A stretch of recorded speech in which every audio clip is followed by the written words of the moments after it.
You're being dramatic. It's not like I loved him. That was the sentence that cracked my spine in half, emotionally speaking. Her voice, buzzed with wine and just enough fake elegance, floated through the cracked sliding door of her mother's condo. I'd stepped out for 10 minutes to pick up dry cleaning and returned to the kind of honesty people only offer when they're sure they're never being watched. "I'm dumping him," she said, with the confidence of someone ordering dessert. "I can't live with a man who thinks sleeping with my rich boss is a big deal." Her mother didn't gasp or whisper, "Oh, honey," like I might have hoped, foolishly. No. She cackled like this was a stand-up routine, like my 6 years of marriage, my 70-hour work weeks to keep us afloat during her career rediscovery, my willingness to accept every slow death of intimacy, that all of it was the setup for a punchline. My humiliation was their wine-paired entertainment, and I was there for it. Not in person, not like some sad puppy caught scratching at the patio door. No, I heard it all through the baby monitor I'd accidentally left in the diaper bag on their kitchen counter, a stupid relic from when we used to babysit her sister's kid.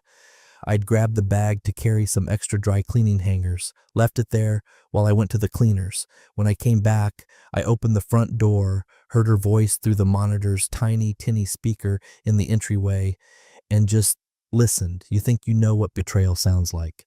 You don't, not until it's boring to the person doing it, not until it's something they can say while swirling a glass of Riesling and admiring their manicure. I stood there in my own hallway, holding a plastic-wrapped suit and listening to the woman I married casually admit she'd slept with her boss, Greg Talford, CEO of a boutique tech investment firm and walking cliché, and that I was too uptight for making it a moral issue. It wasn't a confession. It wasn't shameful. It was just strategy. She was already halfway out the door, and she was laughing. I walked into the room like I hadn't heard a damn thing, kissed her cheek, said hi to her mom, commented on the smell of the garlic bread. We sat, ate, and I think I even asked for seconds. That night I didn't scream, didn't cry, didn't even flinch. I asked her, "If we got divorced, what would you want?" She blinked twice. "Excuse me?" "Just wondering. You've thought about it, right?" Her eyes flicked sideways, calculating. Then she shrugged as if this was some casual Sunday game. "The house, obviously. The Audi, probably the lake lot too. Your parents' clock, because it's valuable, not sentimental. And I'd want primary custody if we ever adopted." I nodded. "Okay." She laughed. "Okay what?" "You can have all that." She looked at me, not suspicious yet, just entertained. "You're agreeing now? Just like that?" "Sure," I said. "Why not?" I think she thought I was broken, that she'd finally cracked me so cleanly I had no bones left. Just submission. She didn't realize what was actually happening. And before we go further, if you've read this far, do me one favor. Hit follow. Over 90% of people reading these never subscribe. And honestly, that's the fuel that helps the team behind this keep going and keep sharing. If you're into stories where people think they've won and then find out they didn't, you're going to want to stay. Back to her. We filed the paperwork 2 days later. Uncontested, no alimony discussion, no visitation arguments. Just me, nodding like a ghost, signing line after line like a man who's already been spiritually euthanized. She gloated to her friends in texts I wasn't supposed to see, but did, because I wasn't stupid enough to sign away everything without watching her crumble from a distance first. "He didn't even fight back," she wrote to her best friend. Like, pathetic levels of defeat. Her new boyfriend, Greg, who I used to refer to as gray hair, gray morals, booked them a romantic getaway to Aspen, celebrating new beginnings, I think the Instagram caption said. That Friday, she moved into our house, my house, the one I'd built with my own hands and a builder I'd known since high school. She moved in with him. She posted a photo on her stories of the marble kitchen counter I refinished during lockdown, writing "new chapter with the best partner." She had no idea the legal documents tied to that marble. The clause I added after we had our first major fight 2 years ago. The clause she'd signed. Too rushed to care, too arrogant to read.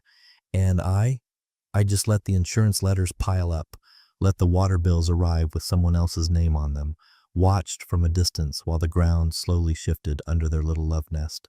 Because while she was sipping Pinot and bragging about conquest, She didn't realize she'd never asked whose name was on the deed. Let's just say it wasn't hers. Or his. The first thing she said to the lawyer, before even good morning, was, "He's not going to fight. Told you." That little smirk she always wore when she thought she was smarter than the room. Yeah, it was practically tattooed on her face by that point. He smiled too, a little too wide for someone billing $500 an hour. I think he believed it, that I'd just rolled over and played dead. To them, I was either devastated or emasculated. Either way, irrelevant. They didn't see the way my pen didn't hesitate once during the signing.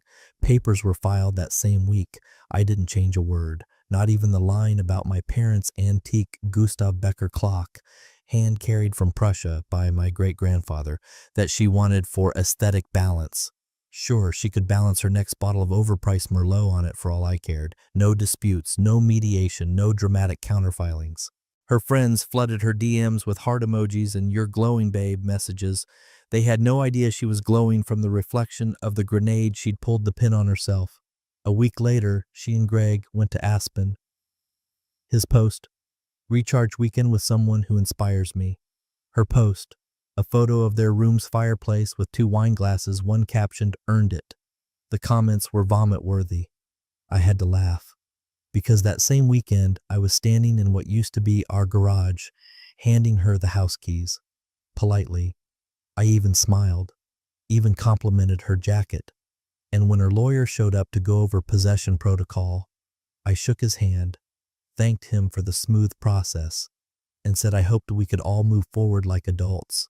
He looked confused, not impressed, not suspicious, just confused, like a man waiting for a punch that never came. She stood in the driveway, arms folded, proud of herself. Greg leaned against the Tesla, giving me that polite, smug nod. Rich men give the help. I gave him one back. His watch was a fake Patek Philippe, but hey, confidence is a hell of a drug. "You sure you don't want to come back for anything?" she asked. "Nah, got everything I need." She smirked. "Even the dog's staying." "Yeah," I said. "I figured you'd want something loyal nearby."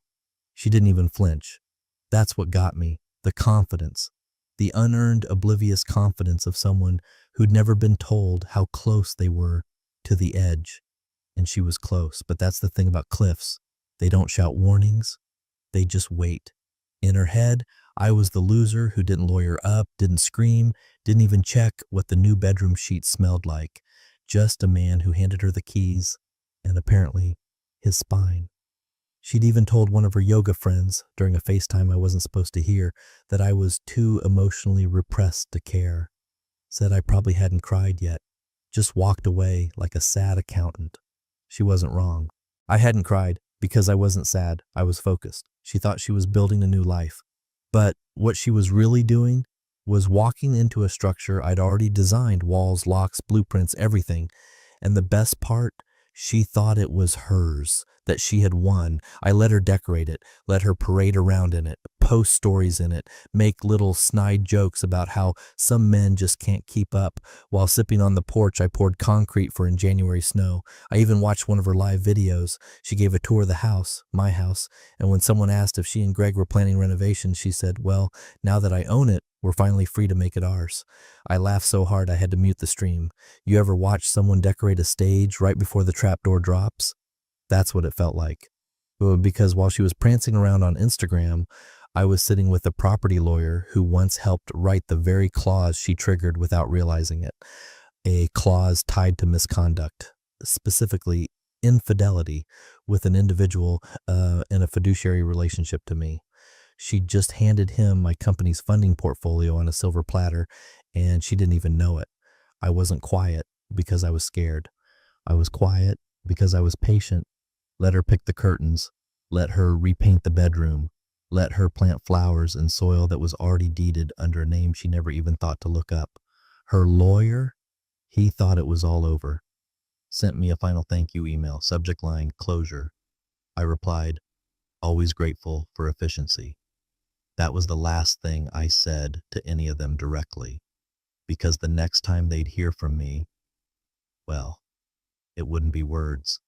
The first envelope was from the insurance company, thick, official-looking beige, an envelope you don't ignore unless you're too self-assured to question your own authority, which, of course, she was.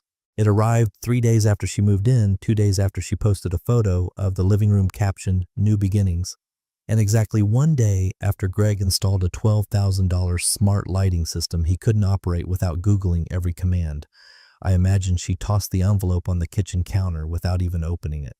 That's what she does with things she assumes are beneath her. Notices, warnings, advice. Me, unbeknownst to her, that envelope wasn't just paperwork. It was the first domino. The insurance firm was simply trying to verify updated ownership data. A routine ping triggered by my property attorney after the title had been transferred to Marana Holdings LLC, an entity that technically didn't exist until 31 days before we separated. The name was deliberate. Marana, the Slavic goddess of death and rebirth. Too poetic, maybe, but I like the symmetry. She never noticed the clause either. It sat buried in our homeowner's trust documents, which she skimmed once during a Netflix binge and never again, a clause I had insisted on adding years earlier when she first started getting too close to Greg during her late nights at the office.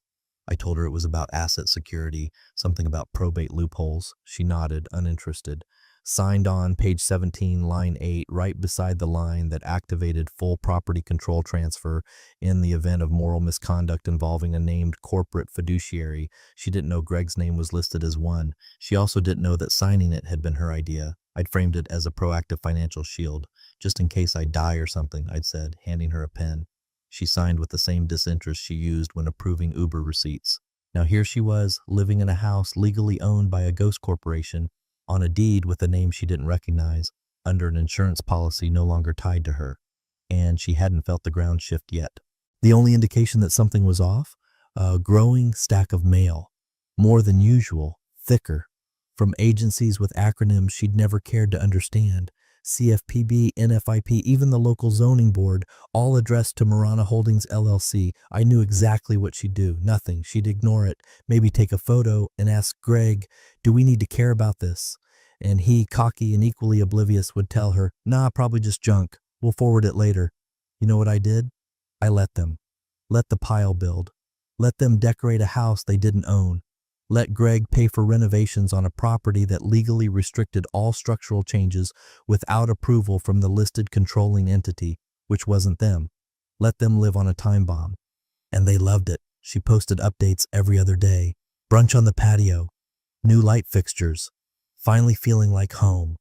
Every caption felt like a drumbeat counting down. Then came the Homeowners Association letter. Polite but pointed. Please confirm the name and contact details of the property owner, as our records have not been updated to reflect recent changes. She posted a screenshot on her story, joking, "Even the HOA's behind on paperwork." Right, sure. Then came the first phone call from her lawyer. He left a voicemail. "Hi, I've gotten a couple notices about discrepancies in property records. Could you loop me in with your title company?" She didn't return the call. Too busy booking a Napa trip, because people like her don't see danger unless it shows up with sirens. And this? This was silent. No smoke, no fire, just paper. Paper she thought she'd already won. She told her sister I was probably crying in a studio apartment eating takeout off his lap. Her exact words. I was actually on a balcony in Sedona, sipping cold brew, watching a hawk circle above a valley I'd just bought 5 acres of. The only thing I was crying about was the invoice for the hot tub installation. Turns out, altitude plumbing's a pain in the ass. Meanwhile, in her former house, Greg started noticing little inconsistencies. The smart home app stopped working. The water bill came addressed to a company. The city planning department reached out to request approval for a permit he didn't file. His confidence began to crack. And her? She blamed the city, the app, the weather, never the one thing that had been true since the day I walked out without slamming the door. She never checked whose name was on the deed. You can decorate all you want, but if the floor isn't yours, you're just squatting, and eventually the floor moves. She strolled into the office like she owned it, which in her mind she probably did. New heels, new lease on life, new man. Her name was now attached to titles like Client Experience Director and Strategic Brand Liaison, none of which meant anything but all of which let her put executive in her LinkedIn bio. She uploaded a boomerang of her spinning in the chair at her corner desk. Caption: Manifestation works. Her first month was a parade of catered lunches, smiling selfies, and subtle digs aimed at the women who'd actually clawed their way into the company. She once told an intern to reheat her coffee because people notice when you look exhausted. Yeah, that kind of person. Greg, her lover turned boss, played along.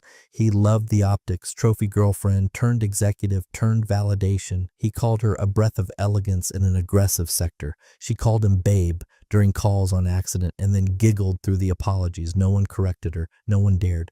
But here's the thing about altitude. When you skip the stairs, you have no idea what the foundation looks like. There was a woman in accounting, Ellen, early 40s, sharp as hell, and allergic to bull. She'd been with the firm since the first year, survived 4 market corrections, and once audited a VC deal so precisely it got published in a trade journal. Ellen knew things. Ellen noticed things. One day she overheard my ex laughing in the break room about landing the CEO and the C-suite in one night. Joke or not, it raised eyebrows. Not because of the intimacy, but because Ellen remembered a name from the founding documents she'd had to process months earlier, an investor who provided seed capital under tight, unusual terms. A silent partner, not on the branding but on the board paperwork. My name. Now, Ellen wasn't nosy, but she was precise and bored. So she looked. What she found was a disclosure clause buried on page 19 of Greg's employment agreement, a clause standard for firms with outside investors. It stated engagement in any non-professional, personal, or romantic relationship with a family member of an active or historical funding party without prior disclosure to the board constitutes a conflict of interest and triggers internal review procedures per section 14B. There in the small appendix font was my name. Not big, not flashy, but legal. Greg had signed it 6 months ago, back when he was still just a guy with a pitch deck and a lease and no girlfriend threatening to start a scented candle brand from his conference room. Here's the fun part. He'd forgotten. He forgot I was part of the funding. He forgot the clause even existed. Hell, he probably forgot signing the damn thing. But contracts don't forget. Ellen, bless her policy-worshipping heart, quietly forwarded it to compliance. Not out of spite, just protocol. She even noted, maybe nothing, but due diligence suggests review. That email, that was the first knife. Meanwhile, my ex posted a photo of her in the office with a fake Oscar trophy Greg had bought her, captioned, "Best in show." Someone from HR liked it, probably out of fear. They had no idea the walls were already whispering. I was silent. I didn't nudge the process, didn't make calls, didn't flex ownership or try to sabotage anything. All I did was exist. My name was inked into the foundation, and like all good structural components, it stayed quiet until stress cracked the surface. Greg started getting inquiries, polite internal ones. Can we get confirmation on this disclosure timeline? When did your personal relationship with Ms. Sutton begin? Do you recall signing Section 14B of your onboarding documents? The questions weren't loud. They never are at first. They're soft, paper-pushed, harmless-looking. But each one is a pebble, and pebbles become landslides. Greg approached her, pale. Did you know your ex was a partner? She blinked. What? Your husband, the one you divorced. Did you know he's listed in the founding documents? She scoffed. You mean was? That was years ago. No, he said slower now. It's active.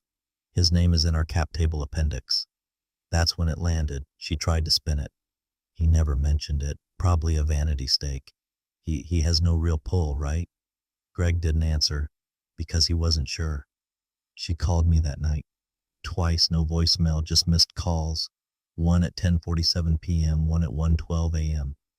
I watched the phone light up. Didn't even touch it. The next morning, I sent Ellen a thank you bouquet. No card, just a tulip in the middle. White, symbol of forgiveness.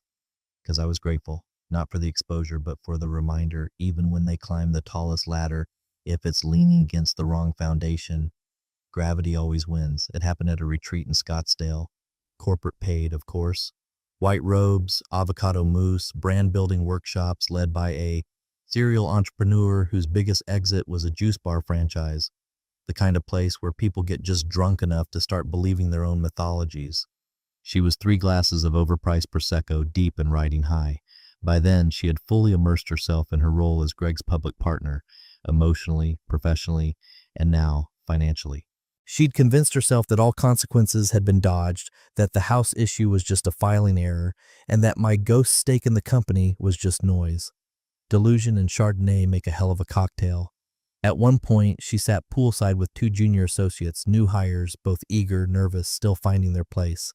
She was basking in the sun like Cleopatra on PTO, sunglasses on, towel perfectly arranged, and she said it, loud, clear, as if she were delivering a TED Talk in her bathing suit. I mean, I took him for everything. House, car, even the antique clock from his dead grandparents, all while sleeping with his boss. That's how you level up, girls. The interns laughed uncomfortably. Then she added, with a toast, cheers to sleeping your way to stock options. That would have been the end of it, a drunken flex in the desert heat. If not for one of those junior associates, Lena, 26, quiet, observant with a minor in business law, who happened to have her phone running audio notes during a brand presentation earlier and hadn't yet stopped the recording, not because she was spying, but because she forgot. The phone sat face down on the table next to her Aperol Spritz, and just like that, the sentence that would trigger everything was captured, crisp, crystal clear. Cheers to sleeping your way to stock options. Lena, to her credit, didn't run to HR, she ran to compliance. Because Lena, unlike Greg and his champagne-stained blazer, actually read the documents she signed. The clause she remembered, buried inside a restricted share agreement Greg had executed early on to qualify for additional investor protection, a clause specifically added by yours truly, drafted with the help of a corporate attorney who owed me a favor and who liked hiding time bombs in plain sight. The clause stated any personal, undisclosed relationship between a key executive and a first-degree relative, by blood or marriage, of an existing stakeholder shall trigger a freeze on all restricted shares pending internal review. Breach may result in the forfeiture of voting rights and temporary suspension of equity participation. It was legal napalm, and it had just been lit by her own lips. Lena emailed the audio file with a short note. This may be in violation of Section 5C of Greg Talford's restricted share agreement. Please advise. The response from compliance was immediate. Within 48 hours, the clause was officially activated. Not a rumor, not a warning. Activated, restricted shares, frozen, voting rights, suspended pending review. Greg came back from the retreat to find an email chain waiting for him. Legal, finance, and two of the original board members copied in. Subject, urgent, breach of disclosure protocol. His assistant said he looked like he'd swallowed broken glass when he read it. At first, he tried to blame it on semantics, said he and my ex didn't start officially dating until after her divorce was finalized, that maybe the clause didn't apply retroactively, that it was all technically clean, but Lena's recording made that impossible, because in it, my ex flat out admitted the timeline, admitted the overlap, bragged about the overlap. You can't unring a bell. And you definitely can't unsay I took him for everything. The company's legal team moved fast, faster than I expected. By the time the weekend hit, Greg's privileges were locked. He could no longer execute trades, authorize capital movements, or access board materials without dual approval. My ex, oblivious at first, posted a carousel on Instagram, her in a wide-brim hat, sipping rosé on the retreat lawn, captioned, "Power couples build empires." A day later, someone commented, "Do power couples lose voting shares too?" The post vanished shortly after. She called Greg in a panic. He didn't answer. Tried again, then texted, "What's going on?" Still no reply. By Monday, she was in his office. Closed door, raised voices. One employee swore she heard something crash, maybe a picture frame. She stormed out, eyes red, jaw clenched, because in her mind, the collapse came from outside. She still didn't know she had tripped the wire herself. She hadn't just breached a clause. She'd bragged about it, loudly, with receipts. And the beautiful part? I didn't say a word. I hadn't touched a single domino. She knocked them over herself. All I'd done was stack them. Years ago. Quietly. Precisely. Now they were falling, and I was just watching the dust rise. She was asleep in a 4,000 imported linen set in the bed Greg had delivered on rush order right after their power couple retreat imploded. She was used to late-night texts, Greg's insomnia, dings from vapid group chats, Instagram story reshares of filtered cocktails, and post-divorce glow-up quotes. But that night, the ringtone was different. It wasn't a buzz. It was a shrill, insistent ring. Default iPhone. the one nobody personal ever uses, the one reserved for doctors, emergency contacts, and apparently panicked attorneys. She blinked awake, disoriented, slapping around in the dark for her phone. When she saw the name, David G., Law Office, she groaned. She let it ring, twice, 3 times, picked up just before voicemail. Hello? His voice came fast, and not the oily, self-congratulatory tone he used during our divorce when he thought I was too mild-mannered to fight back. No, this voice was stripped raw. Why didn't you tell me about this? She sat up, half asleep. What? He didn't pause. Why didn't you tell me that your ex funded Talford and Blythe? Her mind was molasses. What are you talking about? I just got looped into a shareholder action notice. Your boyfriend's firm. Compliance flagged a restricted share clause and my name was attached because I handled your filings. I don't understand, she said. She was wide awake now. Jesus, Rachel. He didn't swear, not even during the divorce mediation. You didn't think that was relevant? That the man you left had ownership ties to the company you now work for? She was quiet for a beat. He was an investor years ago, I think. That doesn't mean anything now. No, it means everything now, because he still holds arbitration rights, active ones. And if what I just saw is accurate, he has leverage over the internal proceedings, not just as a shareholder, but as a stakeholder who's legally protected under the same agreement your boyfriend just breached. She swallowed. Wait, what do you mean arbitration rights? I thought this was about the house. David actually laughed, short, bitter. This isn't a divorce case anymore. It's corporate. Then softer. Rachel, you don't seem to understand. This isn't about furniture or a clock anymore. It's about stock manipulation, undisclosed relationships, and contract violations involving a private firm with capital backing from someone you publicly slandered. She exhaled too hard. What the hell do you want me to do? Tell me everything. Now. Every conversation, every timeline, every document you've touched. Because if he decides to move forward with arbitration, we're not talking about giving back the house. We're talking about being subpoenaed for everything. She stammered. He wouldn't do that. He's not vindictive. No? Then explain to me how he quietly maneuvered your boyfriend out of control over his own shares legally without saying a word. That's not a man who acts emotionally. That's a man who plans. That's the most dangerous kind. Her hands were shaking now. The phone felt like it weighed 20 pounds. And in the background, the ice machine and the $9,000 stainless steel fridge Greg insisted on hummed like nothing was wrong. I need to call Greg, she muttered. No, you need to not call anyone. You need to send me everything you signed, shared, said, or posted involving this man in the last 6 months. Everything. Or I'm out. She didn't reply. He hung up. Just like that. The quiet afterward was almost worse. No chirp, no buzz, just a high-frequency silence that felt surgical. She sat in the dark, alone in a house she no longer understood. Her lawyer, the man who once grinned smugly across a courtroom while she listed off her reasonable requests, the car, the house, the antiques, had just sounded like a man standing on a cliff's edge, looking down at the rocks and wondering how close the wind had to get before it shoved him off. She turned on the lamp. Its warm glow felt fake now. The walls looked tighter, the ceiling lower, the marble floor suddenly too cold for her bare feet. She opened her laptop, tried to retrace emails, contracts, texts. One email subject line caught her eye, buried in a folder she never touched again after the divorce finalized. Shareholder disclosures, 20 structuring agreement revised. She clicked, her breath caught his name. Right there. Second line, silent partner, founding capital tranche A.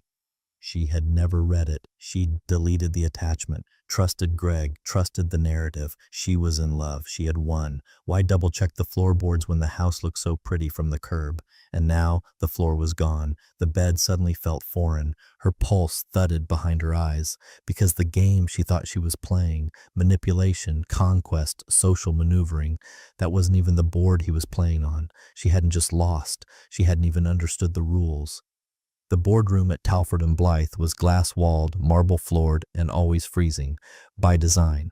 Greg once joked that real decisions needed cold air and colder tempers. That week, he walked in wearing his tailored Navy suit and his usual smirk, thinking it was another routine damage control meeting. It wasn't. The meeting had been called confidentially. No agenda, no donuts, just the legal team, the board, and Greg's entire professional record projected onto a 70-inch screen. He took the chair at the head of the table. Then no one asked him to speak. Instead, the board chair, Anton Bell, who never raised his voice but once fired a CFO mid-meeting with a nod, opened a folder. Inside was Lena's transcript of the Scottsdale recording. Verbatim. Clean. He slid it across the table. Greg didn't touch it. The restricted share clause has been triggered, Anton said, due to failure to disclose a personal relationship with a stakeholder's direct relative, one that has now caused material, reputational, and legal risk. Greg tried to laugh. You're taking that seriously? No one laughed. Anton didn't blink. Compliance has reviewed the audio, timestamps, and public materials, including a video of the retreat where Ms. Sutton jokes about taking him for everything while cohabiting with a company officer. The optics are damaging. The risk, exponential. Greg's eyes darted. For the first time in the firm's history, the man who always knew the angle couldn't find one. One board member leaned forward. Your shares are frozen, effective immediately, pending further review. Greg started to speak, something about intent, about timing, about the ridiculous idea that relationships were being policed. But Anton cut him off. We're not the morality police, Mr. Talford. We're fiduciaries. And right now, you are a liability. Silence. The kind that doesn't come with closure. The kind that comes with conclusion. He left without his laptop, without his usual handshake. Just a pale face and hands that didn't know what to do, without a signature to sign. The door shut behind him with that soft magnetic click. No echo, except the one in his head. When he got back to the house that wasn't his, Rachel was in the kitchen wearing one of his shirts and flipping through a property design magazine she'd never actually read. She looked up and smiled. How'd it go? He didn't answer. She tilted her head. Greg? He walked past her, into the bedroom, shut the door. She followed. Hey, what happened?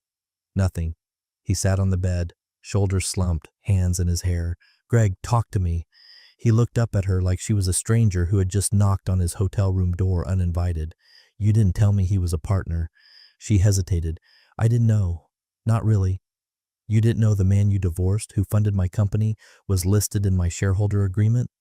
I didn't read your... why would I think he...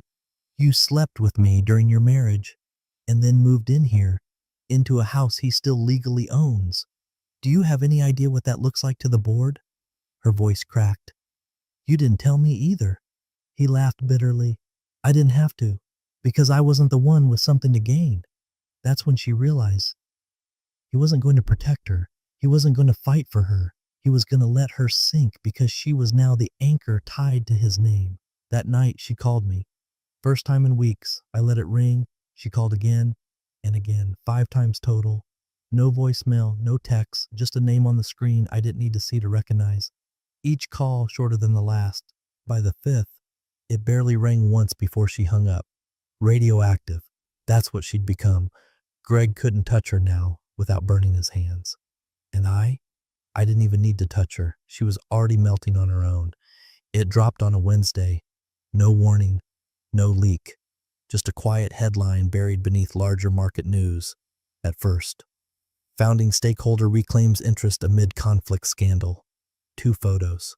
One was me in a charcoal suit shaking hands with Anton Bell, the board chair. The other, a cropped archive image of the Talford and Blythe building.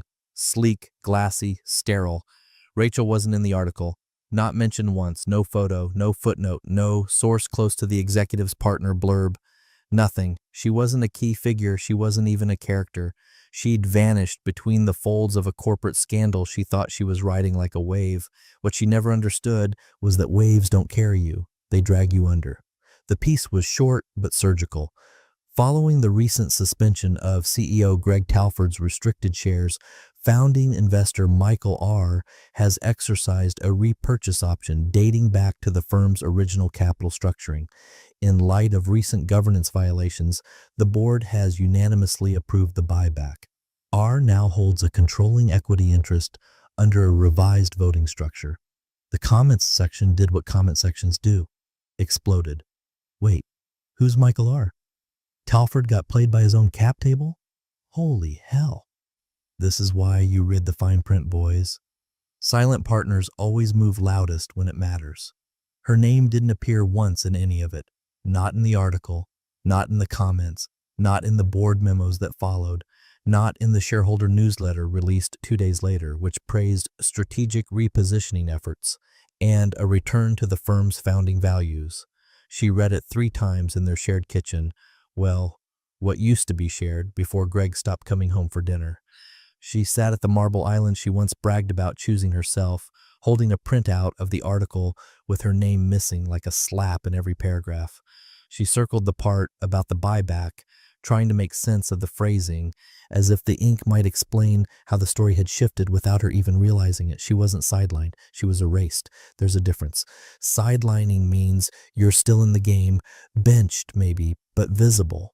Erased means they took your name off the jersey and repurposed it for a sponsorship logo. Greg didn't say much that week, just kept his head down, meetings behind closed doors, rumors flying about interim leadership, possible external appointments, even a full rebrand to distance the firm from individual impropriety. Individual, not plural, because she wasn't listed anywhere as part of the fallout. She'd always imagined herself as the scandalous centerpiece of the narrative, the femme fatale, the bold disruptor, the fearless woman who got what she wanted. But scandal needs relevance, and relevance is built on stakes. She'd slept with the man who used to have power, and incinerated the only connection she had to the man who actually did. Me, her boring husband, the one who wouldn't even fight for the car. I didn't need the car. I needed control. And now I had it, not because I stole it, because she gave it away, piece by careless piece, with every brag, every assumption, every smug little remark about how I was too polite to retaliate. She never realized retaliation isn't noisy. It's surgical, it's timed, it's legal, and it looks like a headline where she doesn't even exist. Later that day, I got an email from a journalist. We'd love to profile your role in this transition. It's fascinating how quiet you were until now. Any comment on your ex-wife's part in the story? I replied with one sentence. This story was never about her. No signature, just a send. Back in that house, the one she had redecorated, she tried to reach out again. This time not to me, but to someone at the firm, HR maybe, a woman she once rolled her eyes at for dressing like a temp. She asked if there was any space for her to stay on, even part-time. I built relationships, she said, brand familiarity. I could transition into client retention. They smiled politely. Told her the company was shifting directions, that her position was being evaluated, but no promises. After the call, she stood in the kitchen, staring at her reflection in the window. She looked different now, not older, just uncaptioned. That night, Greg didn't come home, and neither did her story. It arrived in a plain envelope, no return address, no watermark, no legal letterhead, just her name printed neatly like it was an invitation. She found it on the entry table one morning, wedged between a Restoration Hardware catalog and a delinquent HOA notice addressed to Marana Holdings, which she still hadn't figured out. She almost tossed it. Her hands hovered over the recycling bin, but something stopped her. Maybe the weight. It wasn't just paper, it was dense, like it carried consequence. She sat down, alone, in the living room that now echoed more than it used to. Greg had moved his things out in stages, like peeling away layers of denial. First his toiletries, then his suits, and finally, quietly, his name from the lease. The house was hers now, but in that heavy, ironic way. Hers to heat, hers to explain, hers to fund. She was starting to see that possession wasn't the same as ownership, and ownership didn't guarantee value. She opened the envelope with the side of a butter knife, the way her mother used to when she pretended bills were invitations. Inside was a copy of her prenup, not just the typed document. Her copy. Pages slightly yellowed at the edge, faint coffee stain on the corner. She remembered spilling a bit of espresso during the second read-through, back when she still thought prenups were a formality. She'd rolled her eyes at most of it, annotated in the margins with quick little notes. Redundant. LOL. And once, next to a clause about asset liquidation, not happening. The handwriting was unmistakably hers. Casual, sharp, the way she always crossed her T's like she was cutting paper. But it was what had been highlighted that froze her breath. Clause 14C. She remembered none of it. until she saw the yellow marker, her own underlines from 4 years ago, and the scribbled margin note, basically, don't screw your boss. It read in full, engagement in an extramarital relationship with an employer, business fiduciary, or financial partner voids the recipient's claim to any post-divorce residual assets, including but not limited to investment income, property equity, and long-term dividends derived from shared marital ventures. Her initial was next to it, circled, dated April 17th, 4 years ago, in a cafe with marble tables and a bored notary sipping lukewarm tea. She had laughed. What kind of man even thinks of this? I had smiled. I read a lot of case law. Back then, she thought I was being paranoid, borderline neurotic. But she'd signed anyway. She wanted the ring, the photos, the name on the lease, the details. Too dull, too unlikely. Now, in a house with no Greg, no job, no safety net, she was holding the very clause that rendered her entire post-divorce fantasy an illusion. She flipped the page. There at the bottom, in bold, Clause 14C enforced as is upon violation, non-negotiable. A sticky note fluttered loose from the back. Just 4 words in her own handwriting. Why would this matter? That was the moment it sank in. Not just what she'd done, but what she'd undone. She hadn't been outmaneuvered after the fact. She had written the terms of her own collapse. She stared at her signature. Perfectly clean, centered, proud. She remembered how she teased me for wanting a prenup at all. You think I'm going to rob you? No, I had said. I think you might get distracted. She'd laughed then, flicked her hair, thought I was joking. Now her laughter was gone. Her eyes were dry but hollow, like someone who hadn't slept but couldn't quite remember why, because this wasn't a betrayal she could pin on anyone else. Not Greg, not me, just her. She paced, checked the envelope for a sender. Nothing, no name, no fingerprint, no smug signature, just silence. A reminder that this wasn't revenge, it was architecture, a house she built without reading the blueprint. And now, the lights were off, the hallway stretched too long, and her footsteps didn't echo back. It was almost dusk when she arrived. A rental car crept down the gravel path like it didn't belong, tires crunching against the stones I'd spread myself the week before. My knees were covered in dirt. There were calluses on my palms that hadn't existed back when I was a husband, with a mortgage and a quiet, unspoken humiliation blooming inside my chest. The wildflowers were coming in. Slow. Late bloomers. Stubborn. The kind that don't ask for much, but grow exactly where they're planted, if you know how to wait. I didn't look up right away. Just kept working the soil. Trowel, press, pack. The sun was at my back, warm on my shoulders. Peaceful. Then I heard the door shut. Not loud, not angry, not storming in like she used to, arms swinging, ready to throw whatever new accusation she'd crafted in her mind during a drive spent playing victim in her own private screenplay. This time, she walked. Slow, hesitant, like the ground itself felt foreign. I could hear her shoes scuffing the edge of the grass. Then nothing for a moment, just the breeze, the sound of water lapping against the dock, the soft breath of a woman realizing she was no longer invited into the narrative. You planned this, she said, voice small. Didn't you? I stood, brushed the dirt from my hands, took my time turning around. She was thinner, tired, makeup trying to do what rest hadn't. Her eyes were still sharp, but the performance was gone. No audience now, no co-workers, no boardrooms, just me, a spade, and the earth. I looked her in the eye. I didn't have to. She blinked. I tilted my head slightly. I just didn't stop it. That was the line. The line I carried with me since the moment I overheard her say my name like it was a punchline. Since the clock. Since the cheers to stock options. Since she smiled across the courtroom while taking everything I had already stopped caring about. It hit her like a door that doesn't open. All that time she thought she'd escaped me, that I was too broken to retaliate, that silence meant surrender. But silence has its own gravity. It waits, it watches, it measures the distance between arrogance and consequence with exact precision. And then it lets you fall. I turned back to the flower bed. Didn't ask why she came. Didn't ask what she wanted. Behind me, I heard her breath catch. That tiny, involuntary sound a person makes. when reality arrives too late to bargain with.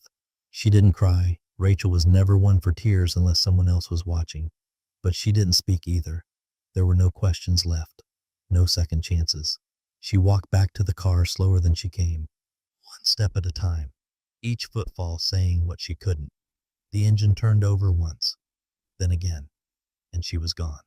No final blowout, no screaming, no dramatic monologue about how things could have been different, because she knew they never could have been. That's the thing she finally understood. I didn't ruin her. I just moved the pieces aside and let gravity finish what she started. And now the flowers bloom in silence.